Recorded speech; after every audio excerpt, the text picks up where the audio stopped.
Welcome to Auntie Julie's Reading Room. On this channel, we will explore ideas, strategies, techniques, and best practices that can be used or may be used to assess and enhance our learners' reading levels. And today, we'll be talking about the big bad BAS. Okay, somehow I thought that would have sounded like music to my ears, but no. The Fountas Pinnell benchmark assessment system. Now, I remember how difficult it was for me as a new teacher working in the United States context. And as such, I thought that you'll find it useful. Now, how it will be explored is not necessarily or does not include entirely all the steps that are prescribed in the Fountas Pinnell manual, but definitely according to practice and experience. And shout out to my new teachers, whether you're from here in the United States or you're traveling across 7 seas to get here to teach in the United States. I do hope you find this video useful. So again, welcome. Thanks for joining me, and let's go get it. Boom. Welcome back. Before I get started, let me first apologize. I've been having trouble trying to fix this document camera. So I do apologize for that. But we're not watching the face. We'll make it work. All right. So as educators, we know how important it is for our students to be able to read, to successfully navigate the curriculum, whether they're at the elementary level, middle school, or high school.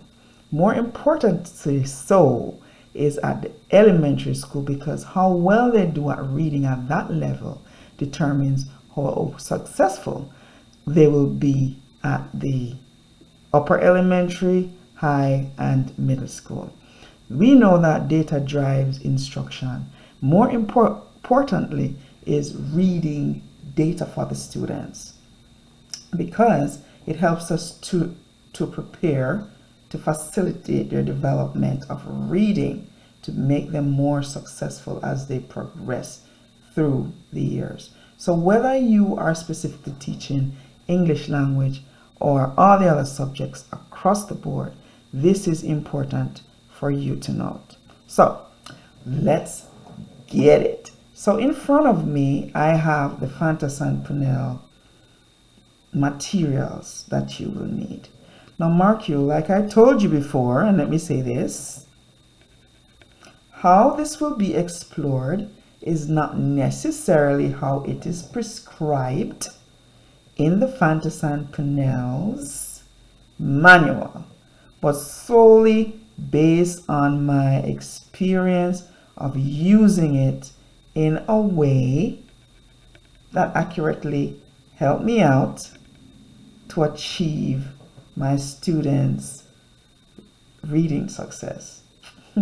That being said, let's get it.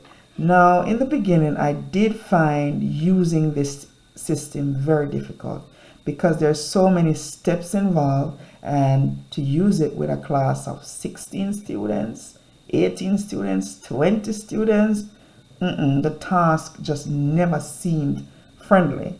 But I did find that the more I am prepared, I wouldn't say it made it easier, but it made it more achievable and not so dreaded. So we're going to be looking at the materials we would need to get prepared for that. First and foremost is our where to start list. These should be available to you at your school. I mean, if they ask you to do the task, they definitely have the material. So you should check with administration. Our reading coaches love to bring them out to you. In my mind, I'm saying it's actually their job, but you know, they're happy to trade it off to us. But nonetheless, we are superheroes, right, teachers? And again, that's just my opinion, so don't come for me. All right, so here we have our where to start list. And like I said, it should be available to you in your Fountas Pinnell benchmark assessment system if one is given to you by your school or administration. If not, just go to them. They know where to access it. But If none of that is available, you could just sign up on the Fountas Pinnell's website, and I just learned this like a few weeks ago, and you could get some of the materials for free, not all, trust me, not all. But one of them you could get for free is a where to start list. Now this is very important because it does have the information to get you started.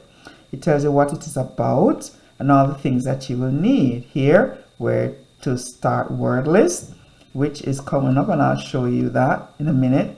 Where to start chart, which is also attached to this page at the bottom right there, right? And the where to start individual record form, which we will look at. Good. Now, even more important to know is the how to use. It tells you where to start with a student if they're at a certain grade level or at a certain level. Now, the level that you're starting them at does not necessarily mean that you are going all the way back to first grade. We usually use the last grade for reference, but we're going to talk a little bit more about that. That being said, it has all the steps. 1, check each word accurately, including correct guesses, self-corrected readings, and accepted local variations in pronunciation. Now, might I tell you that this was a problem for me, because coming from the Caribbean context, right, and our curriculum is different, our pronunciation of some words are different, and I felt so bad having scored the students so low because I really did not take their accent into consideration. So, you know, my first class I had 20 students, and I had to do it all over when I voiced my concern to my reading coach. But nonetheless, that was a lesson to learn, and I'm telling you, so you don't have to learn it the hard way. So you have to bear this in mind, right? You have to write incorrect responses next to each word. That is, if the word says come and the child says came, you would note that beside the word, right? And all the other steps. But even more importantly, I mean, this entire page is important, don't get me wrong, is the where to start chart. This provides a scale to which you can weigh and come up with a letter assignment as to the student's reading level. Most of the, well, all the list consists 20 words. So if you're starting with the beginning list, if a student scored 5 out of the 20 words, he's on a level A. If you scored 6 to 10 out of the 20 words, still level A. But if the child scores 16 to 20 words, then he went up to level B. And I would suggest that if a child scored within, say, 19 to 20 words on a level B, bring them over to level 1, because you don't want to limit the students, right? So this helps you. Good. So we have, this is the chart for BAS System 1, as you can see. And this is the old version. They have a new version, a 3rd edition, right? This is BAS System 2. It provides further instruction here. So if your student goes to level 2 and they score 19 out of 20 words on list 2, it says go to list 3. So it provides the instruction, all the instruction. If you have this, then that's very important for you to have to drive, you know, so you know where you're going. Now, I don't like a lot of paper, so what I did was cut off the chart and have them under the cards, so I don't have to be handling so many papers, you know. And as a student come to do their test, I will pull this out. Now, this is the beginning word list. Right, now here, as students call these words, you'd be checking. Of course, they would have their own copy, which is this, which is usually made of sturdier material. I mean, I got this from my brand new kit. It's so cute, right? And I think it's really nice that it's hard, because if you have 20 students, All 20 students will have to handle this because they have to be looking at this, calling the word, while you check it off on the paper copy.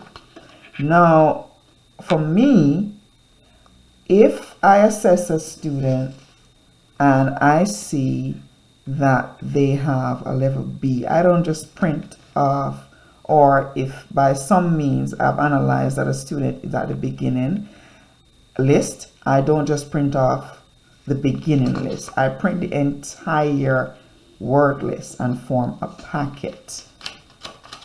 And I learned this was more accurate in my second year because I kept going back to print pages and so on. When you print the entire packet and have students call these words here, you can use this for the entire school year because BAS is conducted at least 3 times per year because you have to monitor them, right? So here, this student went ahead and was able to correctly identify 20 out of 20 words. I indicated on my chart that I am going to the next list, which is list 1. The student accurately identified 17 out of 20 words, right? And I am going to stop here. To me, this child needs to work on getting more of these. 17 is not enough for me to send my students to the other list. So 17 on the word list, system 1, would take me to a level D, which I've already assigned here as a level D. Now, the fact that I'm going to keep this packet, right, I would, of course, gone ahead, write the student's name on it and level D right here, because this is the level that they're currently at. Now, further to know what I did here, I noted where they stopped, right? You could also write first administration, just AD, to know that that's where they scored, that's where they're at. Good. Having done that, level D, this is the word list that they call from, I would select the level D comprehension packet. The child attaining a letter level of D tells me that I'm going to test him on level D comprehension. Now, within this packet, of course, you have the individual recording form, level D fiction. You should also have a level D non-fiction. Also in the packet, you have the books that the students can choose from. You can either assign a book, because look, practically sometimes the books are not available, so we just have to work with the books that are there. But when they are, we would provide the option by presenting the student with the 2 books. Hey, which one of these books would you like to read? And they will choose the book. You choose the relative recording form. This is the nice little house, the nice little house, level D. Look for the levels here to make sure they match up, because you will find that if they don't match up during the time you are actually conducting the assessment, you have the wrong script, and that's a bummer. So let me put these back here. Having explored these materials, we have our list, hard copy. This is where the students take this and read from it. Then you have your word list. This is where you would check off from, and this goes in your record. Of course, you have your where to start chart. And if you're very new and is not familiar with what is needed, you also have your where to start word list right here with directions. Now that we have explored the materials, I hope you're prepared for our next episode. I should say session, right? Okay. Next session, where we will do an actual BAS reading. I am looking forward to see you next time, straight out of Auntie Julie's reading room. Wow, good.